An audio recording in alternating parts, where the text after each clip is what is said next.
અમદાવાદમાં નશાના કારોબારીઓ સામે ક્રાઇમ બ્રાન્ચે કાર્યવાહી કરી. વસ્ત્રાલમાંથી લાખોના ડ્રગ્સ સાથે બે પેડલર ઝડપાયા. 150.90 ગ્રામ મેફેડ્રોન ડ્રગ્સ સાથે બે આરોપીઓ દબોચ્યા. 4.50 લાખની કિંમતના મેફેડ્રોન ડ્રગ્સ સાથે બે આરોપીની ધરપકડ. વસ્ત્રાલના સૂર્યમ એલિગન્સમાં દરોડા પાડવામાં આવ્યા. પોલીસે દરોડા પાડી જે પેડલર છે તેઓને ઝડપી પાડ્યા છે. પોલીસે બંનેને દબોચ્યા. તેજસકુમાર ઉર્ફે મોન્ટુ ઠક્કર અને અજય ઉર્ફે અજ્જુ જયસ્વાલ સામેલ. પોલીસે બંને શખ્સની 4.90 લાખના મુદ્દામાલ સાથે ધરપકડ કરી છે. અજય ઉર્ફે અજ્જુ સામે અગાઉ મારામારી આર્મ્સ એક્ટ સહિતના ગંભીર ગુના નોંધાઈ ચૂક્યા છે. ક્રાઇમ બ્રાન્ચે મુખ્ય ડ્રગ્સ સપ્લાયર કોણ છે તે દિશામાં તપાસ હાથ ધરી છે.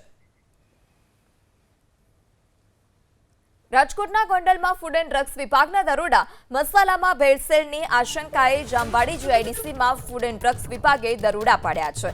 2 દિવસ પૂર્વે સત્યમ મસાલાની ફેક્ટરીમાં ટીમે દરોડા પાડ્યા હતા. મિસ્ત્રી સ્પાઇસીસ નામની કંપનીમાંથી 79,900 કિલો મસાલો અને લોટ જપ્ત કરવામાં આવ્યો.